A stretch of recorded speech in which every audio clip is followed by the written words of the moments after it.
Hello again, and welcome back to It Depends. Lessons in Technology Leadership. I, as always, am your host, Kevin Goldsmith. And in this episode, we're doing more of your questions and my answers. For those of you who are new to this podcast, up until the last episode, we'd been serializing the audiobook of It Depends, Writing on Technology Leadership 2012 to 2022. And now that we've finished serializing the audiobook, we're now into the questions and answers that I received during the broadcasting of all those chapters. And so we have some more questions. I'm very happy to answer. If you have questions, you can still send them to me. Send them to contact@itdependsbook.net. And if you are interested in the book, that's the website you should go to, itdependsbook.net. Okay, let's get right into the questions. The subject of this question about fostering learning in my team without big resources. Cool. Hello there. I recently listened to your brilliant podcast, thank you, episode, Building a Management Training Curriculum at AVO, which sparked some thoughts about my current situation. I was recently put in charge of a small team of backend devs for our API optimization project here in Lagos. Oh, hello, Lagos.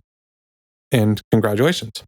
It is my first leadership role, and I am keen on building a culture where everyone is learning and improving together.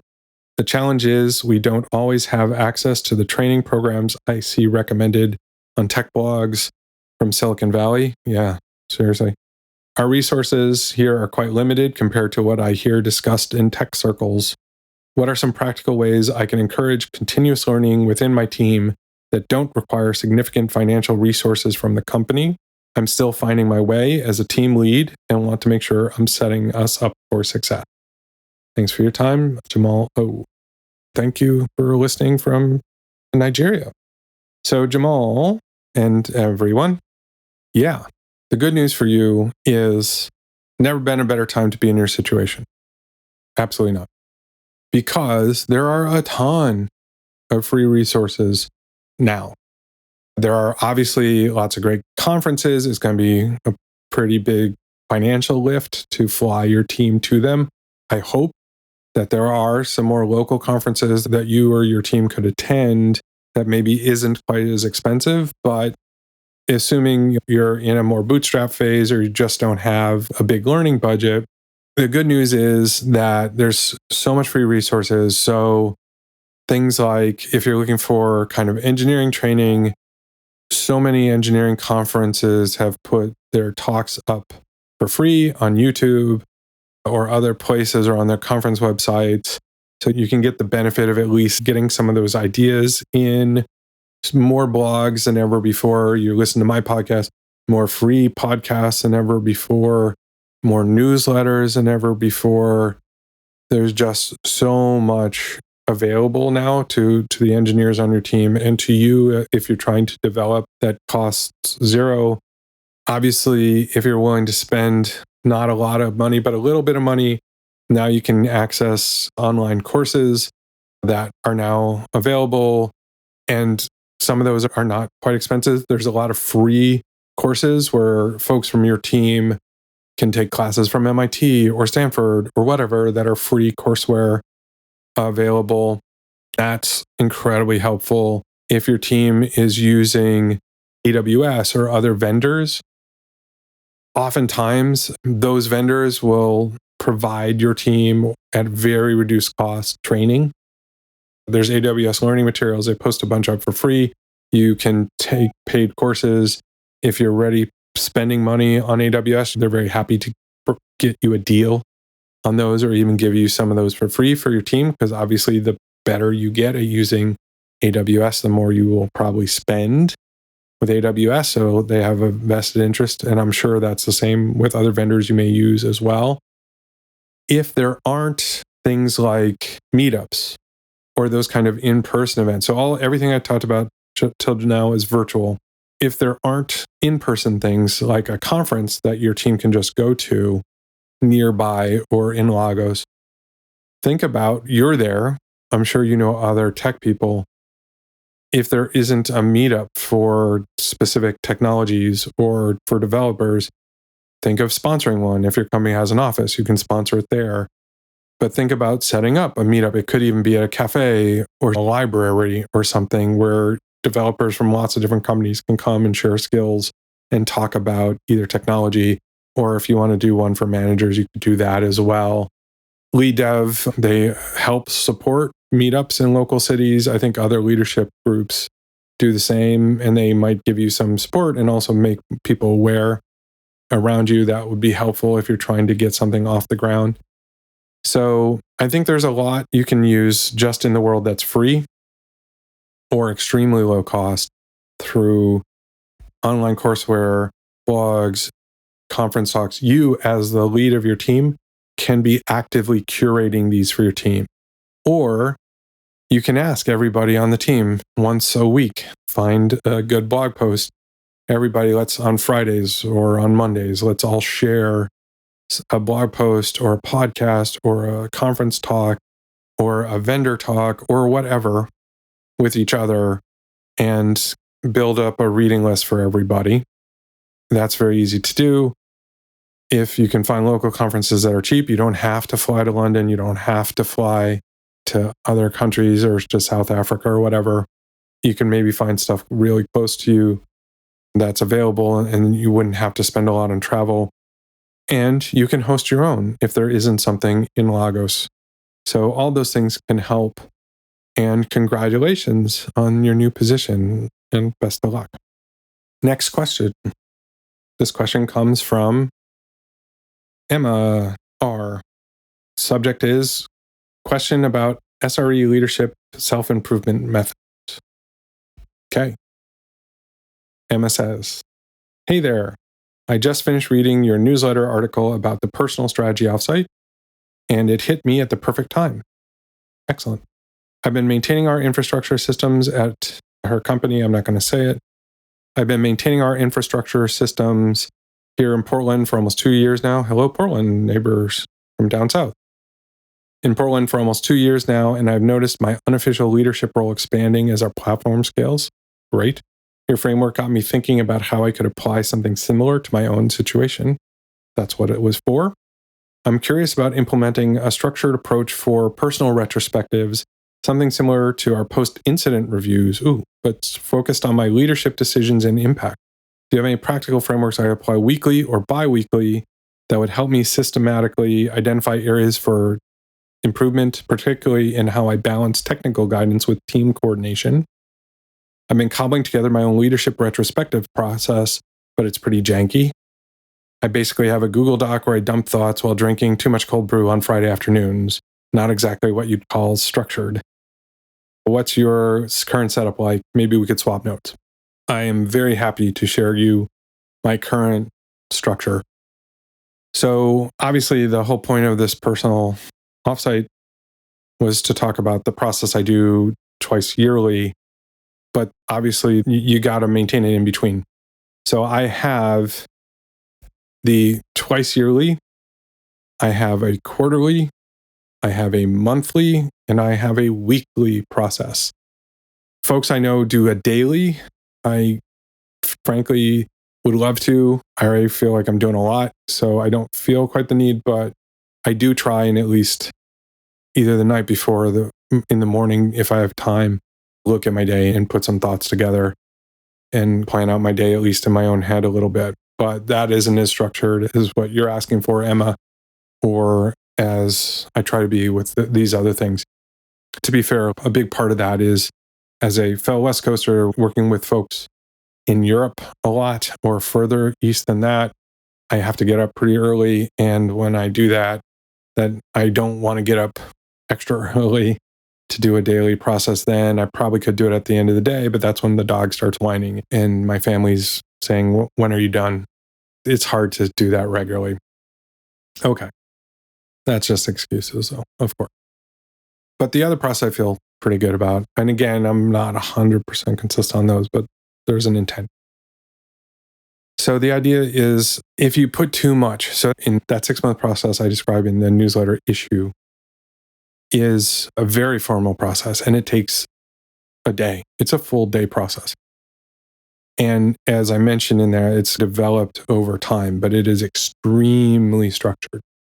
And I did that for a reason. And the reason was that I wanted to have something that was repeatable, have something that kept me in the thought process, keeps me not skipping pieces inadvertently or by mistake, so I don't forget about the things I want to care about. It makes me think in advance about as I update it, because I update it every time, right? At the end of that process is a retrospective on the process itself. What worked, what didn't work, because stuff ages out, new ideas come in that I add. So it isn't static, but large parts of it are. It's just new things come in, old things go out, depending on how useful I'm finding them, because you change as you go through this. So that is a very structured process. That is like a 60-page workbook that now I do virtually, but I used to print out on paper so that I could do it in a cafe. I could do it in a library. I could not have the computer in front of me, except maybe to have it handy in case I needed to look something up, but more or less keep the distractions away. Now I felt bad about wasting all that paper. So now I do it on my iPad or on my Kindle. But yeah, so that process is very formal, but that's what's in the chapter. And you're asking about much more frequent, weekly by weekly. From that 6-month thing, let me describe how my stuff works, and then we can talk about what I think might work for you. So from that 6 months, where there's a very formal full day process, there's a 3-month check-in. So check-in between these two. Usually as part of that 6-month project, I'm going to identify a few things that I really want to focus on, either projects that I want to move forward or personal things that I want to develop, skills or relationships or whatever. And so there'll be a more formal check-in kind of halfway where I might adjust those, but I go through the whole thing, think about it, reevaluate it, change it if necessary. But that's sort of halfway check-in. Then monthly, I use bullet journaling. I used to have my own system and I moved to bullet journaling, and that has its own monthly process. I've added some stuff to it, but that just generally involves like reviewing the last month. So I do that. I review the last month. I review those projects again just to make sure I'm not forgetting about them, but I'm not like formally reviewing them like, oh, that's right, I need to make progress on this, or I thought I needed to, maybe I don't anymore. That's really kind of a look back at the last month. And as part of that, I may realize I need to change some other things. And then the weekly process is more of a formal retrospective, kind of a week by week. Where am I now? Where do I need to be? So the bullet journal process is structured. My weekly process also very structured. So I have it all written down at the front of my book, in front of my journal, so I don't forget it. So here in the quarterly review, I do review the previous quarter's goals and the trackers that I've created to track my progress against those goals. Create new quarterly goals and trackers. That's about it. In the monthly review the 6-month pages, just look them over. Review the quarterly pages. Review last month's pages. That's part of bullet journaling, where you move all the to-dos to the next one. Go over the goals. Go over the future index. That's the stuff to work on in the future. Make sure you understand it. Migrate it. That's essentially migrating your to-dos and last month's tasks. And then a monthly goal and tracker. Goal, why, what the goal is, why is this goal important, and then what's the plan for achieving the goal. I will fully admit, I don't do that often. I try to, but I don't. So that's the intent, that's the aspiration. It's not necessarily what actually happens. Weekly. And this can, if I get behind, and sometimes I do because I don't have as much time as I wanted to, I can get behind on this one. But in the weekly review, fix the calendar for the week, which I do. They'll look at my calendar for the upcoming week and fix any overlaps or move stuff around if I need to. update last week's time allocation. So I actually track, I think I mentioned this in the Own Your Calendar chapter. So I actually track how I use my time in the 6-month reviews. I actually allocate how much time I think I should be spending in a week on any particular thing. And then every week I track it against that ideal week. So I update the time allocation for the prior week. I go over this month's bullet journal pages and make sure I've caught all the to-dos, make sure I remember the conversations I've had in case I need to remember something for the upcoming week. I go through my email. I review anything that's flagged that I haven't dealt with. I review and update the quarterly pages that I've created, that I just talked about. And then my actual weekly review is 4 questions. What is going well? What is not going well? What should I be doing differently this week? And what have I learned? So those are the 4 critical questions I ask myself every week. Then I'll also look at what do I absolutely need to do this week, like time bound this week. And I remind myself, because sometimes it's worth thinking about at the beginning of the week, what are the important meetings or events I have this week that I need to keep in mind? So that's what I do every week. That is my weekly process. You could do it in Google Doc. Nothing wrong with a Google Doc. It's great. Like I said, I like doing it on paper because I can do it distraction free, although a lot of what you just heard requires me to be sitting in front of the computer. But I still like doing it, and I can do it even if I don't have Wi-Fi or whatever. But also, I like the focus. You remember stuff more if you write it down physically. So, yeah, but nothing wrong with Google Doc. Who cares? That's fine. That's my notes for you. But the important part of this is this process, all these processes have evolved over years and continue to evolve.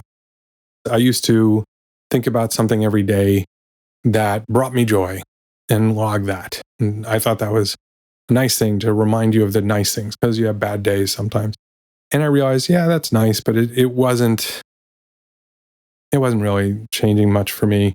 Or a daily gratitude. I sometimes will do that or remind myself to do that, but trying to make it a task I have to do took some of the impact out of it for me. So I stopped doing that as like a daily kind of retrospective thing. You do you. You figure out what works for you, because what works for me is not going to work for you. The important part is that you keep it going. You keep doing it. And if there's something in there that's not working for you, change it. Do something else. You should feel value for this. You should see the improvement. I can see, if I go back through my prior journals, I can see how I've improved. I can see how I've changed, and I can appreciate that. You are going to find the tools that work for you. And hopefully, if you're not seeing that change over time, then those maybe aren't the right tool. And you should find other ones. And you should be constantly looking out, which I am. I'll talk to my friends, or I'll see a blog post, or I'll see a talk where somebody talks about that, their own process. And I will incorporate those ideas, or I'll try them out. And if they work, I keep them. And if they don't, I get rid of them and do something else. So you do what's right for you. It depends on you. Hopefully this helped. I gave you maybe a lot more than you were asking for, but hopefully it's helpful. Okay. This question comes from Daniel M. The subject: cross-team alignment challenges with our digital transformation initiatives. Hi there. I just listened to your podcast episode on the challenge of top-down change and the Microsoft layoffs, and it really struck a chord with what I'm experiencing at my company. The discussion about resistance patterns during organizational restructuring was particularly relevant to our current situation. I'm facing a persistent challenge with our departmental heads who seem reluctant to fully embrace our new engineering practice standards. They've been successful under our previous operational framework, and while they verbally commit to the transformation roadmap in leadership meetings, I'm seeing limited follow-through and execution. What strategies have proven effective for bringing established middle managers on board with significant organizational changes without creating unnecessary friction?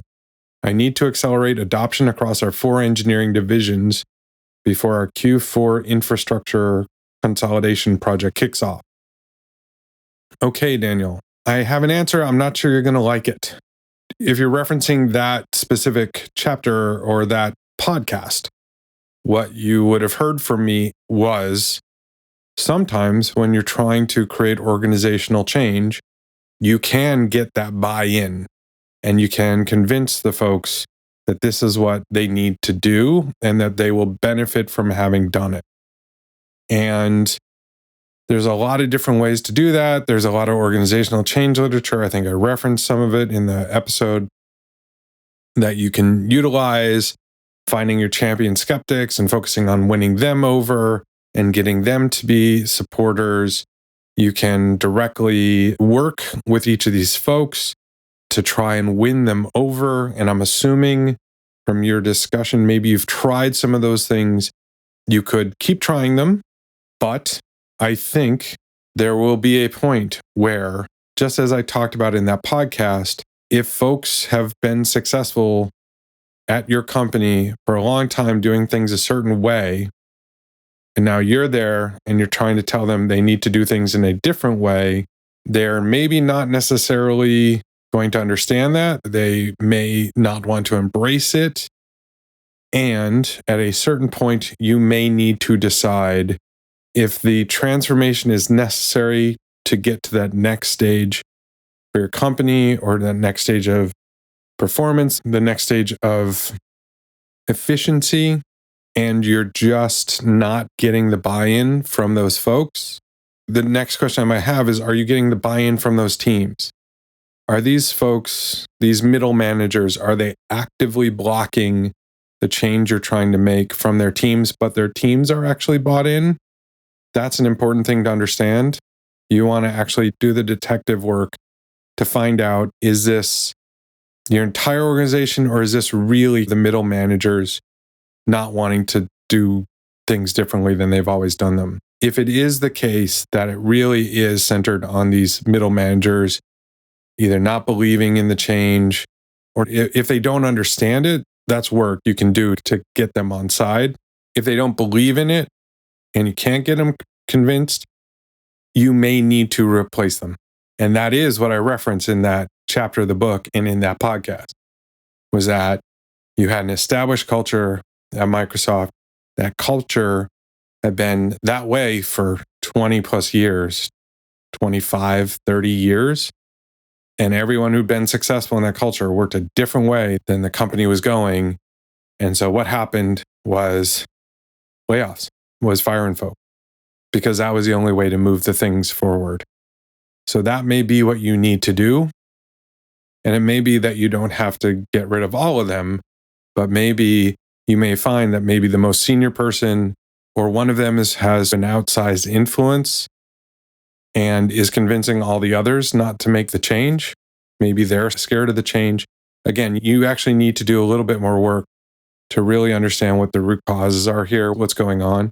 But once you understand that, if it's a single person or a couple people that are drumming up resistance to the change, the answer may be those folks not aligned with what you're trying to do.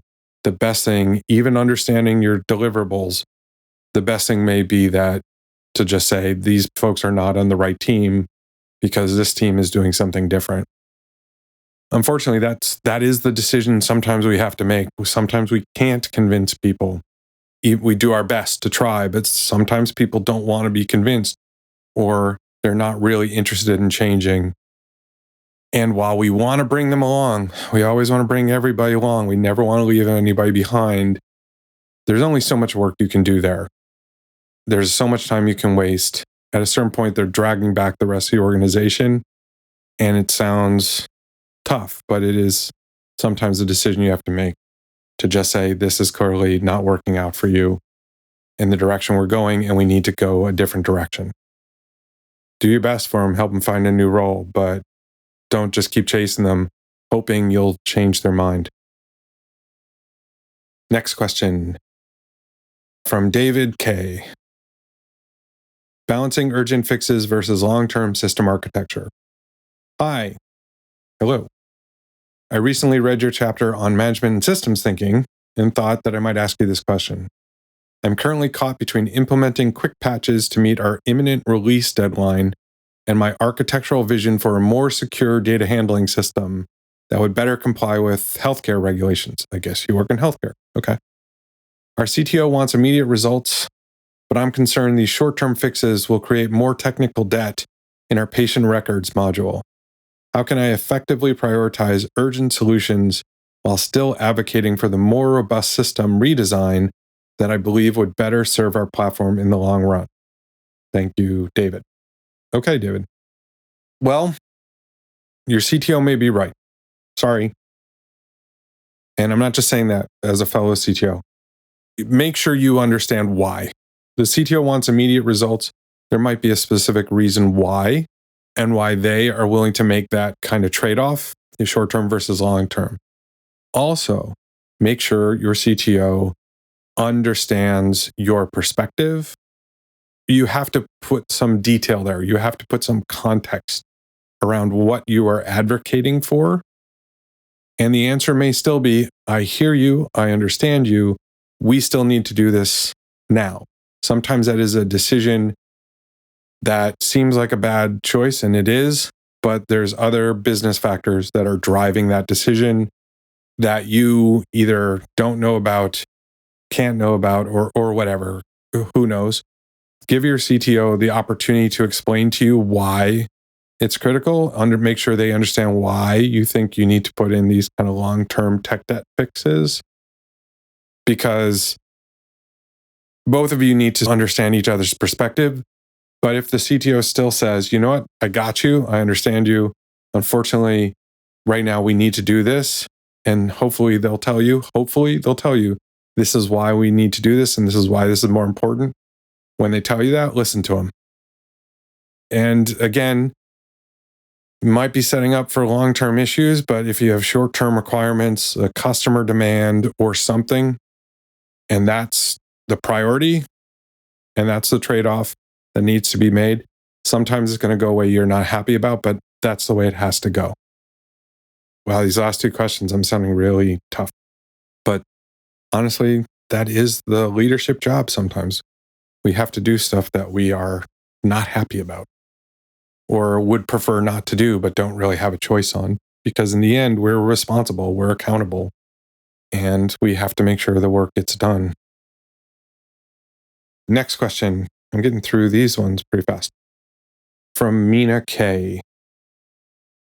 Subject: advice needed on task prioritization as a new data engineer. Congratulations. Hello. I joined a logistics tech startup as a junior data engineer about 2 months ago, and I'm feeling a bit overwhelmed with all the data pipeline tasks coming my way.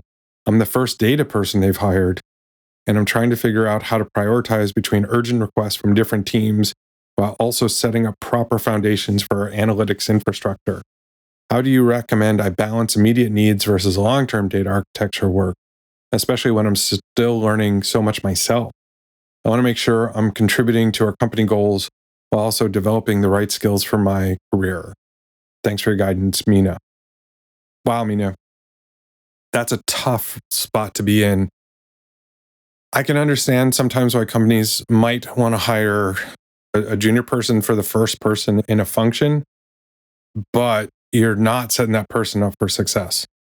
Normally, in any function, if I'm starting a new function, I'm going to hire a senior person because they're going to have the experience and knowledge and be able to train junior people that get hired. So it's a tough spot they put you in, Mina. I'm hoping that maybe they found you and were excited to bring you on board, but hopefully they're hiring a senior person to work with so that this isn't all coming on you, especially if you're new in the field, or at least new at this company. But if you're a junior data engineer, you're new in the field too. One, I would take a little bit of pressure off yourself that you need to solve data architecture for the company forever. If you were more experienced, that might make more sense, or at least be thinking about a longer term horizon. Right now, you're still learning the job. You're still learning to understand the company. You're building stuff.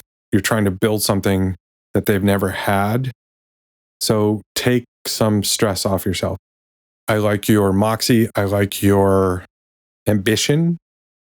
And that's great. But be easy on yourself, be reasonable with yourself. You are not going to solve the company's long-term data architecture within a couple months of starting a job, especially if you're relatively new in your career. Focus instead on solving the problems that are in front of you and trying to do your absolute best to solve those in a sustainable way for now, and use that to learn and pick up new skills. And hopefully over time, if you don't get a senior person to work with that can help mentor you, maybe get the company to find somebody either in a different part of the company or in a different company, someone that can mentor you. You can go to some meetups and meet a more senior person that can actually help mentor you. But instead, just focus on solving the problems in front of you, especially you're first in the role, new in the role, you got a lot of stuff coming at you. Just focus on that. Get that stuff done as best you can. That's going to set you up better. And as you solve those problems, you're going to learn a lot.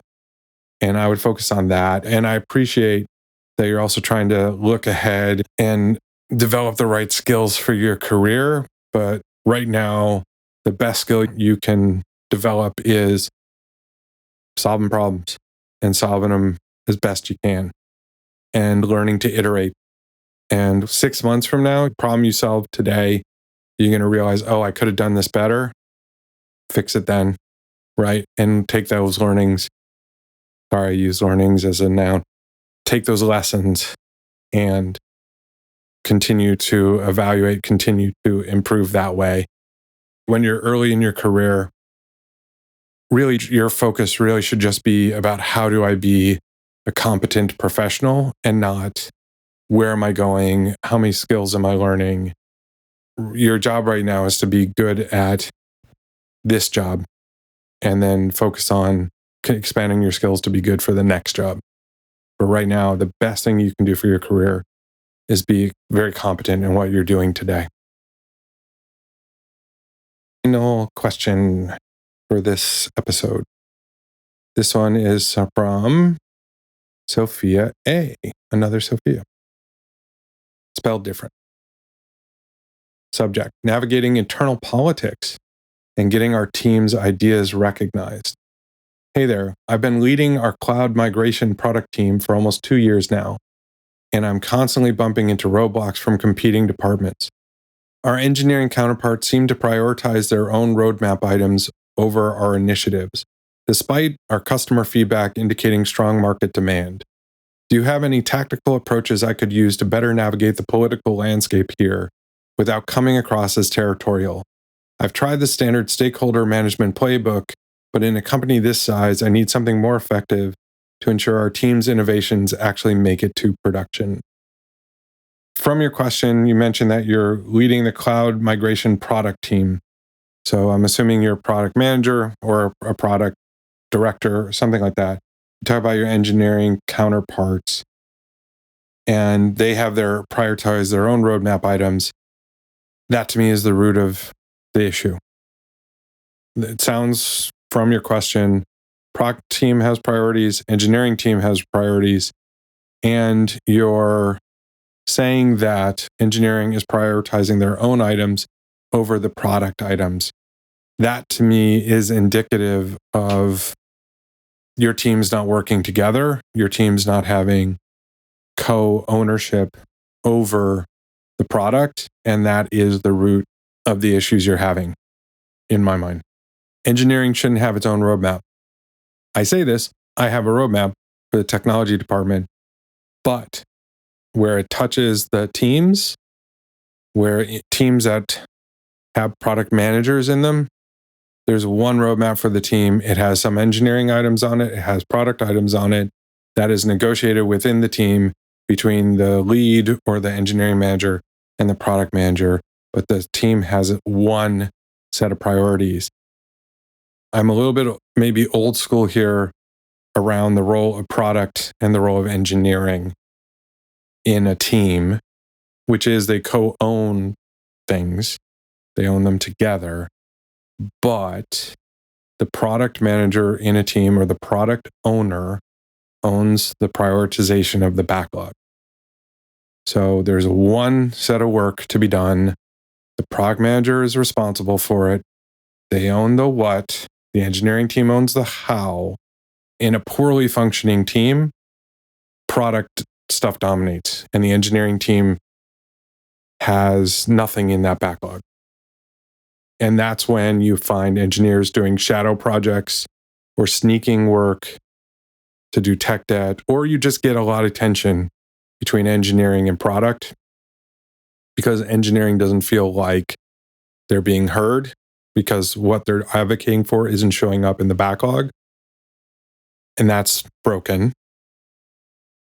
If the engineering team is overloading the backlog and not enough product stuff is getting done, then product is concerned because the product isn't moving forward. Customers aren't getting what they're asking for. And that's also broken. So in a healthy team, there's engineering items in the backlog, there's product items in the backlog. Depending on what else is going on, sometimes it'll be very product heavy, sometimes it'll be engineering heavy. But what goes in there is a negotiation between the product manager and the engineering manager or engineering lead, or the product owner and the engineering lead, or however your company works. If there's two sets of backlogs, an engineering one and a product one, that's busted, that's broken, and that's not going to work long term. So this is what I would focus on, is finding a way for you and your engineering counterparts to feel like you're working in a single team, not two teams, specifically where the work hits implementation, where the rubber meets the road, where the actual implementation is being done. That should feel like a single team. That team should feel collaborative. That team should feel like they have shared accountability. And if you don't have that, you're going to struggle. You're going to be fighting over what's more important. You're going to have two different teams, each working on what they think is important, and the critical things for the company not getting done. That's just not going to work. Especially if, again, in the previous episode, I talked about why we may see more companies where engineering reports to product or where product reports to engineering, because these partnerships, this collaboration isn't working. So they just say, well, clearly these two groups, these two functions can't work together. So let's have a single leader for each of these initiatives. And that way we make sure there's no disagreement. That to me is a solution for a bad situation. And it's an obvious solution. I understand why a company may choose to do that. But to me, I don't think that's a better solution than figuring out how these teams can be more effective in a collaboration. So, Sophia, talk to your engineering counterparts. See if you can work together. See if you can find a good collaborative way for the two different disciplines to function together, to negotiate around what's important. Make sure the engineering team understands what you're hearing from the customers so they understand why those things are important. Make sure the product managers understand why the engineering team is advocating for these other things, other work to get done, and why that's important for the either near term or long term of the product. And then work together to make sure that both teams are doing what they believe is the most important thing. But there's a single backlog. There's a single list of work to be done, and both teams are in agreement about it. That's the goal. That'd be what I'd be shooting for in your teams. Hopefully that helps. Once again, if you have questions, you can email them to me, contact@itdependsbook.net. You can also contact me on social media. I'm more or less Kevin Goldsmith everywhere. Blue Sky preferred, but also Twitter, Threads, Instagram, Mastodon. I'm pretty much me everywhere. So you can reach me on any of those platforms as well if you have your questions. LinkedIn, of course. I will see you next week in the newsletter. The last newsletter was a condensed, summarized version of this. For those of you who ask questions, I paraphrased your questions a little bit just to make them shorter and fit in a newsletter. I will do that again with this episode next week in the newsletter. Still figuring out how these two things diverge. I kind of want them to be different, but right now, doing the podcast and then doing a whole new newsletter is a bit more work than I can do given other commitments I have right now. So for right now, we're doing them this way. And hopefully, if you're subscribed to both, you're still finding value in both. Or at least it's easier to share a newsletter sometimes than it is to share a link to a podcast. And hopefully it works for you. If not, let me know. I'm always interested to hear from everybody. The survey is still up. It'll be in the show notes. It's also linked from itdependsbook.net. I'm just going to leave that up for the time being. I got a lot of data from that, and I'm just interested to see if I continue to. I'll see you in the newsletter next week. I'll see you back here on the podcast in 2 weeks. Have a great week.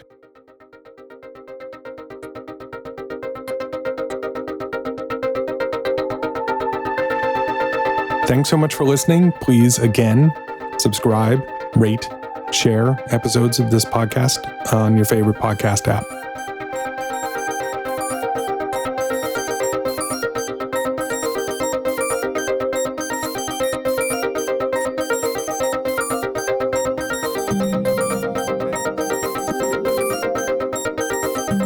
Thank you for Answers to April for the music used in this podcast. To hear more from Answers to April, visit answerstoapril.com.